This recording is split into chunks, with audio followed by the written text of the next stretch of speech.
যাত্রা শুরু করেছে।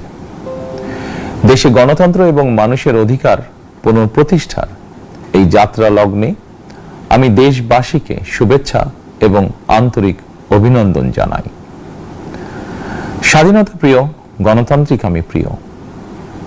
জনগণের কারণেই দেশে আবার মানুষের অধিকার, সম্মান এবং মর্যাদার পুনঃপ্রতিষ্ঠার সুযোগ সৃষ্টি হয়েছে। আমি দেশবাসীর উদ্দেশ্যে একটি বার্তা দিয়ে বলতে চাই, মুসলমান, হিন্দু, বৌদ্ধ, খ্রিস্টান তথা দল, মত, ধর্ম, বর্ণ নির্বিশেষে পাহাড়ে কিংবা সমতলে বসবাসকারী এই দেশ আমাদের সবার।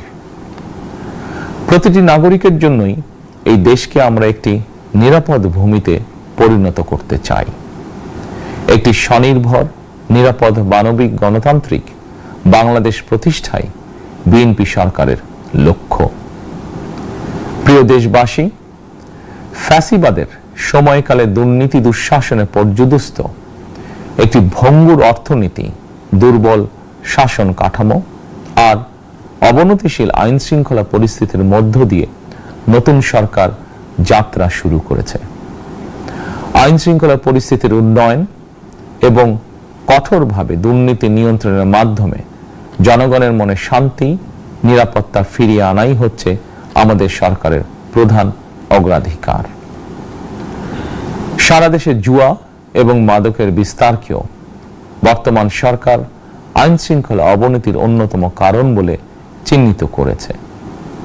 সুতরাং জুয়া এবং মাদক নিয়ন্ত্রণে আইন শৃঙ্খলা বাহিনী সব রকমের কঠোর পদক্ষেপ গ্রহণ করছে।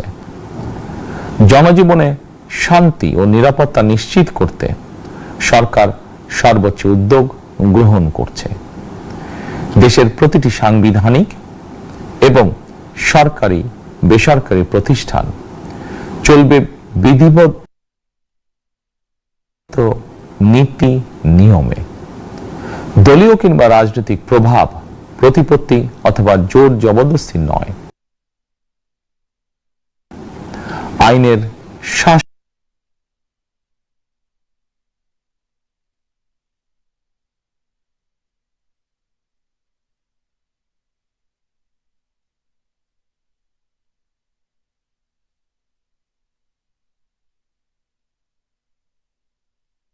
আত্মশুদ্ধির মাস। আমরা যদি আত্মশুদ্ধি শব্দটির মর্মার্থ উপলব্ধি করি, তাহলে এই মাসে মানুষের ভোগান্তি বাড়ার কথা নয়। যদিও আমাদের অনেকের মধ্যেই এই মাসটিকে ঘিরে ব্যবসায় অধিক মুনাফা লাভের প্রবণতা লক্ষণীয়।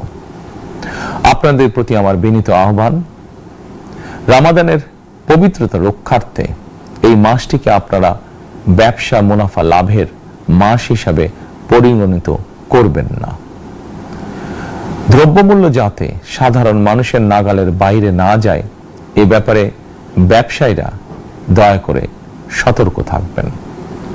হাজারো প্রাণের বিনিময় একটি মাফিয়া সিন্ডিকেটের পতন ঘটিয়ে রাষ্ট্র এবং সরকারের জনগণের অধিকার প্রতিষ্ঠার অঙ্গীকার নিয়েই আমরা রাষ্ট্র পরিচালনার দায়িত্ব গ্রহণ করেছি। বিএনপি সরকার সকল ক্ষেত্রে অনাচার, অনিয়মের সকল সিন্ডিকেট ভেঙে দিতে বদ্ধপরিকর ইনশাআল্লাহ। ক্ষুদ্র, মাঝারি কিংবা ছোট বড় সকল ব্যবসায়ীদের প্রতি বর্তমান সরকারের দৃষ্টিভঙ্গি সহজ এবং স্পষ্ট। বর্তমান সরকার ব্যবসায়ী এবং ক্রেতা সাধারণ উভয় স্বার্থ রক্ষা করে প্রয়োজনীয় পদক্ষেপ গ্রহণ করতে চায়। সুতরাং সরকারের পক্ষ থেকে কি ধরনের উদ্যোগ গ্রহণ করলে বাজার পরিস্থিতি নিয়ন্ত্রণে থাকবে কিংবা ক্রেতা বিক্রেতা উভয়েরই স্বার্থ রক্ষা হবে, এ ব্যাপারে আপনাদের যে কোনো ধরনের পরামর্শ কিংবা অভিযোগ শুনতে সরকার প্রস্তুত। ক্রেতা বিক্রেতা গ্রহীতা এই সরকার সকলেরই সরকার। এই সরকার আপনাদেরই সরকার। আপনারাই ভোটের মাধ্যমে এই সরকারকে রাষ্ট্র পরিচালনার দায়িত্ব দিয়েছেন। আপনারাই এই সরকারের শক্তি। প্রিয় দেশবাসী, পবিত্র রমাদান মাসে রোজাদারগণ বিশেষ করে ইফতার তারাবি, সেহরি এই সময়গুলোতে নিরবিচ্ছিন্নভাবে গ্যাস, পানি ও বিদ্যুৎ সরবরাহ পেতে চান।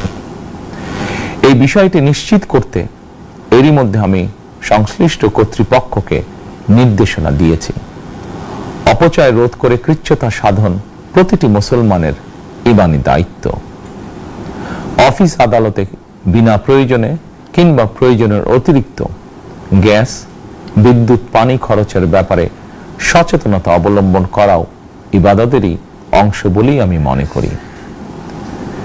দেশের সকল সরকারি বেসরকারি কর্মকর্তা কর্মচারী এবং জনসাধারণের প্রতি কৃচ্ছ্রতা সাধনের আহ্বান জানানোর আগে আমি সরকারের মন্ত্রী এবং বিএনপি সংসদ সদস্যদেরকে দিয়েই একটি দৃষ্টান্ত স্থাপন করতে চেয়েছি।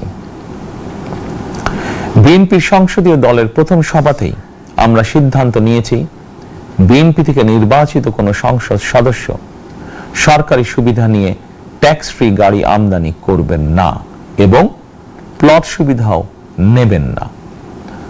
আমি আপনাদের সামনে বলেছিলাম, রাষ্ট্র পরিচালনার সুযোগ পেলে বিএনপি সরকার মহানবীর ন্যায়পরায়ণতার আদর্শ অনুসরণ করবে।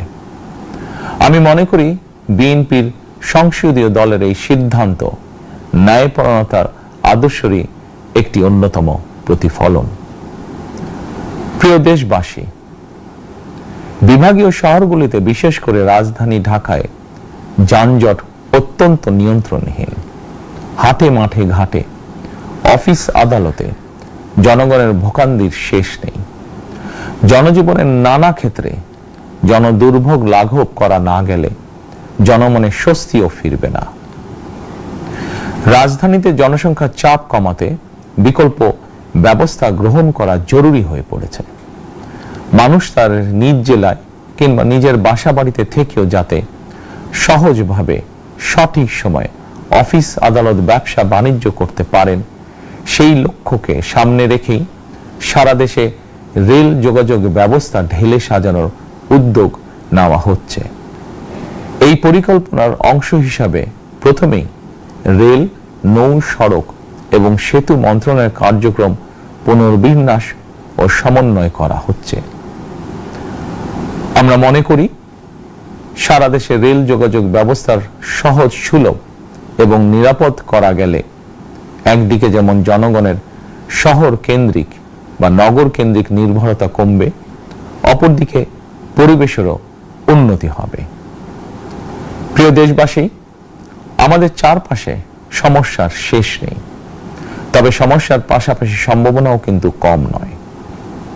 আমাদের বৃহৎ জনগোষ্ঠীকে যদি আমরা দক্ষ জনশক্তিতে রূপান্তরিত করতে পারি, তাহলে এই জনসংখ্যাই হবে আমাদের জনসম্পদ। আমরা নিজেদেরকে দক্ষ করে গড়ে তুলতে পারলে শুধু বাংলাদেশই নয়, বিশ্ব বাজারও আমাদের জন্য উন্মুক্ত। তথ্য প্রযুক্তির সিঁড়ি বেয়ে বিশ্ব এখন কৃত্রিম বুদ্ধিমত্তার যুগে প্রবেশ করেছে। প্রযুক্তির এই প্রতিযোগিতামূলক বিশ্বে সম্মান এবং স্বচ্ছতার সঙ্গে টিকে থাকতে হলে আমাদেরকে কোনো না কোনো একটি বিষয় বা কাজে পারদর্শী হতে হবে। দেশের কোটি কোটি শিক্ষার্থী এবং তরুণ যুবশক্তির উদ্দেশ্যে বলতে চাই, মেধায়, জ্ঞানে, বিজ্ঞানে নিজেদেরকে যোগ্য করে গড়ে তোলার জন্য যত রকমের সহযোগিতা দেওয়া যায় সব রকমের সহযোগিতা দিতে বর্তমান সরকার প্রস্তুত। কর্মসংস্থান এবং কর্ম পরিবেশ নিশ্চিত করার সুনির্দিষ্ট অঙ্গীকার নিয়ে বর্তমান সরকার যাত্রা শুরু করেছে। প্রিয় দেশবাসী, দীর্ঘ 18 বছর পর দেশে ফিরে গত বছর 25শে ডিসেম্বর আমি বলেছিলাম, দেশ এবং জনগণের জন্য আই হ্যাভ এ প্ল্যান। 12ই ফেব্রুয়ারি জাতীয় নির্বাচনের আগে দেশের বিভিন্ন স্থানে ঘুরে আমার প্ল্যান, পরিকল্পনার অনেক কিছু আমি আপনাদের সামনে তুলে ধরেছিলাম। আপনারা স্বাধীনতার ঘোষকের প্রতিষ্ঠিত দল বিএনপিকে ভোট দিয়ে রাষ্ট্র পরিচালনার দায়িত্ব দিয়েছেন, সকল পরিকল্পনা বাস্তবায়নের সুযোগ দিয়েছেন। এখন এই সুযোগকে কাজে লাগিয়ে সকল অঙ্গীকার পূরণ করার দায়িত্ব বিএনপি সরকারের। আমরা আমাদের পরিকল্পনা এবং প্রতিশ্রুতি বাস্তবায়নের কাজ শুরু করে দিয়েছি ইনশাআল্লাহ। অঙ্গীকার পূরণের এই যাত্রা পথে আমরা ভবিষ্যতের দিনগুলোতেও আপনাদের অব্যাহত সমর্থন প্রত্যাশা করি। প্রিয় দেশবাসী, সরকার প্রধান হিসাবে আমি দেশবাসীর উদ্দেশ্যে একটি বিষয়ে প্রতি দৃষ্টি আকর্ষণ করে বলতে চাই। নবগঠিত সরকার গঠনের সুযোগ দিতে যারা বিএনপিকে ভোট দিয়েছেন কিংবা দেননি অথবা কাউকেই ভোট দেননি, এই সরকারের প্রতি আপনাদের সবার সমান অধিকার। বিএনপি সরকার বিশ্বাস করে দল মত ধর্ম দর্শন যার যার, রাষ্ট্র সবার। এই দেশে এই রাষ্ট্রে একজন বাংলাদেশী হিসাবে আপনার আমার আমাদের প্রতিটি বাংলাদেশী নাগরিকের অধিকার সমান। প্রিয় দেশবাসী, আল্লাহ আমাদের সবাইকে নিরাপদ এবং সুস্থ রাখুন। আল্লাহ আমাদের সকলকে ইতিবাচক পরিকল্পনাগুলো বাস্তবায়নের তৌফিক দিন। পবিত্র রমাদান মাস শুরুর শুভ লগ্নে আল্লাহর দরবারে এই নিবেদন রেখে আমার বক্তব্য শেষ করছি। আল্লাহ হাফেজ। বাংলাদেশ জিন্দাবাদ।